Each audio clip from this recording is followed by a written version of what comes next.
आसमान से कुछ जहरीला टपक रहा है, कांटेक्ट में आते ही मार डालता है। मेरी बेटी बाहर कहीं है और जब तक मैं उसे ढूंढ न लूं मैं नहीं रुकूंगा। आज नहीं तो कल मदद आ ही जाएगी। ये हो क्या रहा है?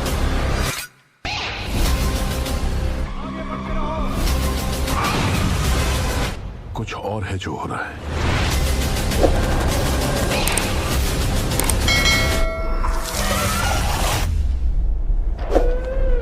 गर्मी की रात, बुएनोस एयर्स का शहर। लोग अपनी लाइफ में बिजी हैं।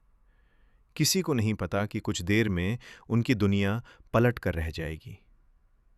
अचानक आसमान से बर्फ गिरने लगती है। गर्मी में बर्फ। लोग खुश हो जाते हैं, वाओ, स्नो इन समर। लेकिन ये नॉर्मल बर्फ नहीं है। ये बर्फ जहरीली है। जिसे ये छूवे वो गिर जाता है, हमेशा के लिए। कोई डॉक्टर नहीं बचा सकता, कोई दवाई नहीं काम करती। सिर्फ 24 घंटे में लाखों लोग मर चुके हैं। शहर खाली हो रहा है। खामोशी। और इस खामोशी में एक आदमी है, जुआन सैल्वो, जो अपनी बेटी को ढूंढ रहा है। यह है कहानी एक्टर नॉट की। चैप्टर 1, कार्ड्स वाली रात। 4 दोस्त, जुआन, फेवाली, लुकास और पॉल्स्की, एक घर में कार्ड्स खेल रहे हैं, विस्की पी रहे हैं, हंसी मजाक हो रही है। अचानक लाइट चली जाती है, सब अंधेरा हो जाता है। फिर आवाज आती है, जैसे कोई चीजें गिर रही हैं।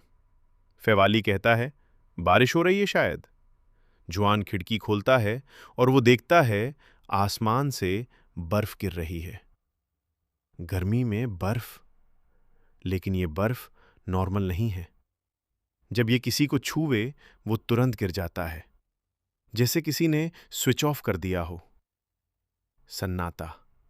कोई चीख नहीं, कोई आवाज नहीं, सिर्फ गिरते हुए इंसान। जुआन के दोस्तों में से एक, रुस्सो, पैनिक्ड हो जाता है। वो भागना चाहता है। वो दूर खोलता है और वो बर्फ के एक टुकड़े को छू लेता है। बस वो वहीं गिर जाता है। कुछ ही देर में रुस्सो मर चुका है। अब जुआन एक बात समझ लेता है, अगर वो अपनी बेटी क्लारा और एक्स वाइफ एलिना को बचाना चाहता है तो उसे घर से निकलना पड़ेगा। चैप्टर 2, घर में कैद। घर के अंदर सारे दोस्त सेफ हैं, लेकिन डर का माहौल है। हर किसी को अपनी फैमिली की फिक्र है। जुआन ने फोन किया, कोई रिस्पॉन्स नहीं आता। मोबाइल सिग्नल्स डाउन हो चुके हैं, कोई कांटेक्ट नहीं। ग्रुप एक प्लान बनाता है। वो जुआन के लिए एक प्रोटेक्टिव सूट बनाते हैं। Raincoat, rubber tape, plastic sheets और एक मैकेफस्ट गैस मास्क। कुछ भी जो मिला सब यूज किया। सूट परफेक्ट नहीं है, लेकिन काम कर सकता है। जुआन घर से बाहर निकलता है। दूर के पीछे एक पूरी नई दुनिया है। सड़कें खाली हैं, लोग जमीन पर पड़े हुए हैं जैसे सो रहे हों। लेकिन वो सो नहीं रहे, वो मर चुके हैं। जानवर भी नहीं बचे, सिर्फ खामोशी और अंधेरा। चैप्टर 3, एलियन अटैक शुरू हो जाता है। रास्ते में जुआन और बचे हुए लोगों को ढूंढता है। कुछ लोग भूखे हैं, कुछ पागल हो चुके हैं। एलियंस आते हैं, जाइगैंटिक बीटल्स, बड़े बड़े कीड़े जैसे ट्रक्स, लेकिन वो आदमियों से भी ज्यादा खतरनाक हैं। वो बिल्डिंग्स को चीर सकते हैं, लोगों को उठाकर ले जा सकते हैं। फिर पता चलता है एलियंस ने एक प्लान बनाया है। पहले जहरीली बर्फ, पॉपुलेशन खत्म करने के लिए। दूसरा जायंट बीटल, बचे हुए लोगों को खत्म करने के लिए। तीसरा माइंड कंट्रोल, बचे हुए लोगों को अपना गुलाम बनाने के लिए। ये सिर्फ अटैक नहीं है, ये सिस्टमैटिक इन्वेजन है। चैप्टर 4, बेटी का पता। जुआन को अपनी बेटी क्लारा का कुछ क्लू मिलता है। वो एक बोट पर पहुंचता है। वहां से पता चलता है कि क्लारा और एलेना किसी मिलिट्री बेस में हैं। जुआन वहां जाता है। मिलिट्री बेस पे वो एलेना से मिलता है, लेकिन वो बिल्कुल बदल चुकी है, जैसे वो किसी और की तरह बिहेव कर रही हो। फिर जुआन अपनी बेटी क्लारा को देखता है, लेकिन वो भी नॉर्मल नहीं है। उसकी आंखें ब्लैंक हैं। वो अपने पापा को पहचानती भी नहीं। एलियंस ने क्लारा को कैप्चर कर लिया है, या वो ऑलरेडी उनके कंट्रोल में आ चुकी है? जुआन कुछ नहीं समझ पाता। चैप्टर 5 माइंड कंट्रोल का राज। फाइनल एपिसोड में एक ट्विस्ट आता है। ख्वान और उसके दोस्त एक एलियन गैदरिंग को देखते हैं, एक स्टेडियम में। वहां जाके वो देखते हैं कि एलियंस के साथ साथ इंसान भी चल रहे हैं, लेकिन वो इंसान बिलावल हैं, जैसे रोबोट्स। उनकी आंखें खाली हैं।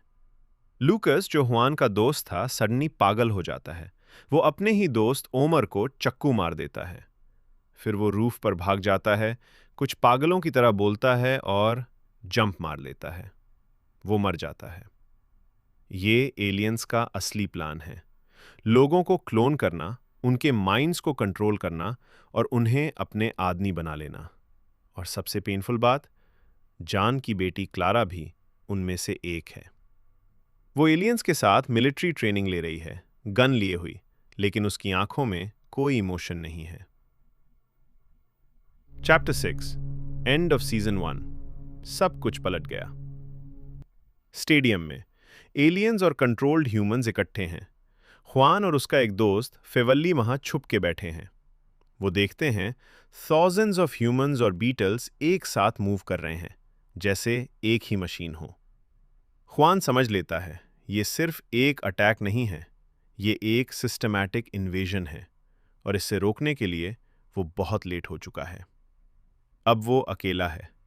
उसके दोस्त या तो मर गए या एलियंस के कंट्रोल में आ गए। उसकी बेटी अब उसकी दुश्मन है, या लगती है। हम सब सोचते हैं कि सर्वाइवल का मतलब है भागना, लेकिन असली सर्वाइवल है रोकना। और हुआन को अब करना पड़ेगा वो अगले सीजन में। Season 2 update. दोस्तों, क्या तुम जानते हो नेटफ्लिक्स ने एटनॉट सीजन 2 कंफर्म कर दिया है। हाँ, सच में। शो इतना सक्सेसफुल हुआ कि नेटफ्लिक्स ने तुरंत दूसरा सीजन ग्रीन लाइट कर दिया। लेकिन सुनो इंटरेस्टिंग बात, अभी तक शूटिंग शुरू नहीं हुई है। राइटर्स और क्रिएटर्स एडवांस डेवलपमेंट में हैं, मतलब वो स्टोरी पे काम कर रहे हैं। और ये सबसे मज़ेदार बात है, सीजन 2 2027 में आने की उम्मीद है। क्यों इतना लेट? क्योंकि एलियंस बहुत हैं, giant beetles, mind controlled humans और वो weird alien figure, visual effects बहुत ज़्यादा हैं। इसलिए नेटफ्लिक्स टाइम ले रहा है परफेक्ट बनाने में। ओरिजिनल कॉमिक में सीजन 2 में बहुत कुछ होता है। ख्वान टाइम ट्रैवल करेगा, एलियंस के प्लैनेट में जाएगा और एक पॉकेट यूनिवर्स में एंटर करेगा। मज़ा आएगा। अब तुम लोग बताओ, क्या तुम हुआन की तरह अपनी फैमिली के लिए इतना करोगे? कमेंट में लिखो। और हाँ, अगर आपको ये स्टोरी पसंद आई तो वीडियो को लाइक करना मत भूलना, सब्सक्राइब करो और बेल आइकन प्रेस करना। फिर मिलेंगे अगली वीडियो में।